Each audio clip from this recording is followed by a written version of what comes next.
Cold water first. How's everyone doing today? Alright guys, welcome to the Ghostfacers Reunion Panel. Now, if I'm correct, this is actually the first time we've had all the Ghostfacers together at once at a convention and paneling. That is true. Both dead interns. Both in, well, Was she dead or yeah, I don't think she quite died. No, she didn't die, that's right. Great insurance. Oh, okay. Awesome. Well, guys, we're gonna get rolling with the panel. There will be a time for questions from the audience, so I'll let you know. So just I'll cue you guys in a little bit. But I kind of wanted to start off, everyone. But we can go down the line. We have Travis Wester, AJ Buckley.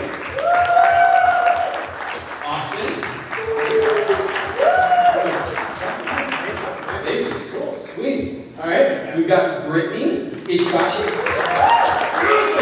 Right. Yeah. Dustin Milligan. Yeah. And Mircea Monroe.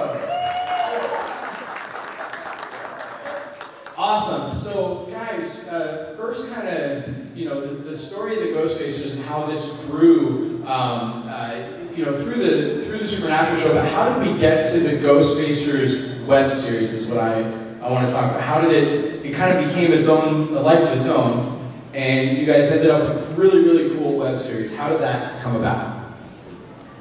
Well, I think after we did the Ghostfacers episode, it was kind of obvious right away that we had something really, really cool, and it would be a lot of fun to keep doing it.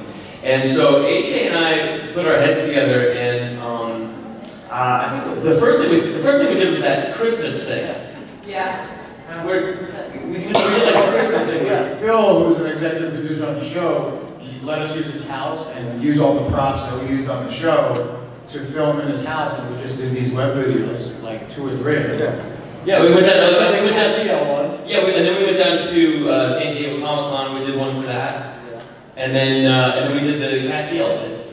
And then the fans sort of responded on the YouTube videos. We got a lot of views, and it was kind of before this sort of trend started happening, like some YouTube videos. We were kind of ahead of the curve because we were pretty intelligent group of people, predicting the curve.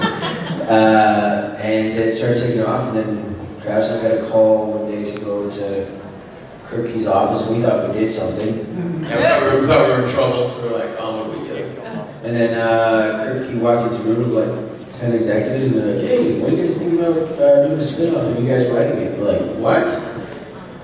And that's, then we all kind of got together, and what was so great about the whole experience of the Ghostfacers, everybody kind of contributed their bit, like everybody. Thank you.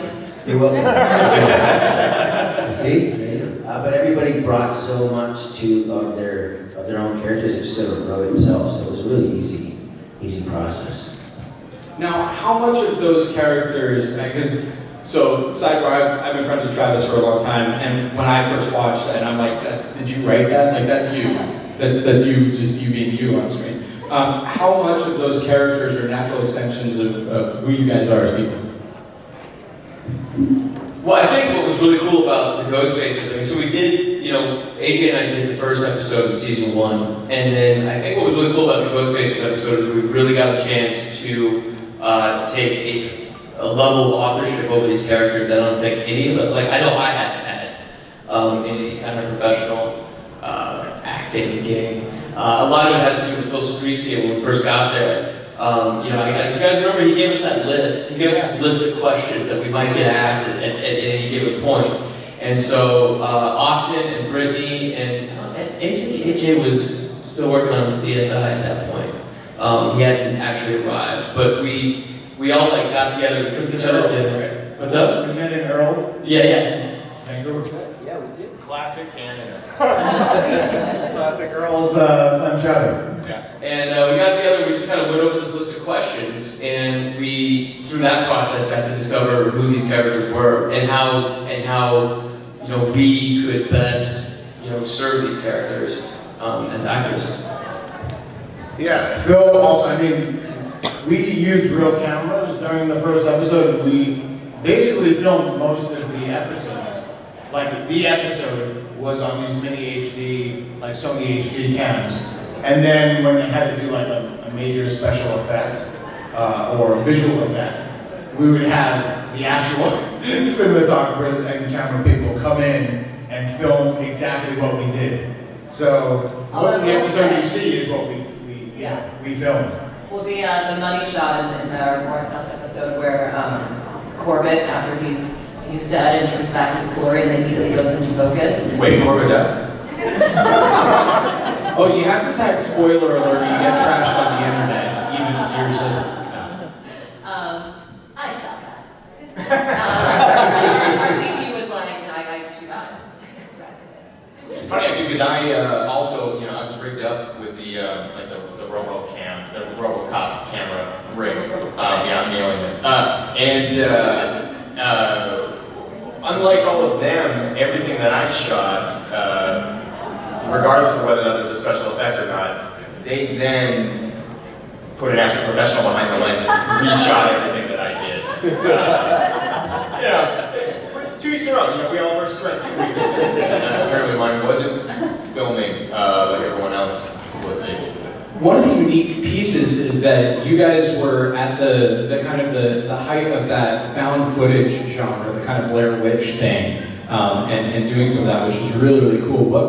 What was different about that versus the more classic methods for you guys? And Austin, I know you wrote a piece on that. Oh yeah, it was like right around that time where I just had like 5 auditions in a row and characters that I was playing that in a horror film, in Ghostfacers, in like 3 other things that I auditioned for and didn't get, that I was the cameraman. And no, seriously, like typical typecasting, put him behind the camera. Can't fit his head in the lens. So yeah, I just found it interesting as an actor to play a character that films stuff because that's an expression kind of who the character is and what he would film. Like, when we were doing the web series and we first meet Mircea's character, obviously, Spruce as a character is going to go to, her body and her my brain. Her brain. Her brain's personality is what it means to say. And so I found it interesting on Ghostfacers as opposed to the film I did, where we were allowed to be the characters and ad-lib and put our own personal touches, whether creatively or visually, on who the characters were. And when I went and did this other film, it was very much like too convenient that like, oh, you whip pan over here and you see everything that happens.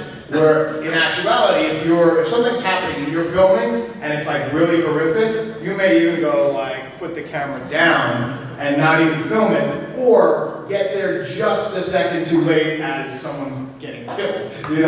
So I found it interesting just as a character and an actor to be in something that was being filmed, then you're filming something else, and then they cut to your camera, that there's an extra level where you're able to see what the character would see or use the camera for in that moment. Well, I'd kind of jump on one point I thought you made that was really key, which is when you're in when you're in this genre, which I don't know if they're still doing it or what, but this kind of found footage type stuff was really huge back in like '09, right, when we did Ghostfacers. '09. But something Austin pointed out while we were shooting, I thought was really interesting, is that when you're doing this stuff, the camera work, you're making character choices as the camera. Kind of like what you pointed out about like it's like, oh, here's new interns, Mircea, and whoop, Like you guys were making out in the corner, and I chose to shoot that instead of trying to find the ghost in the house.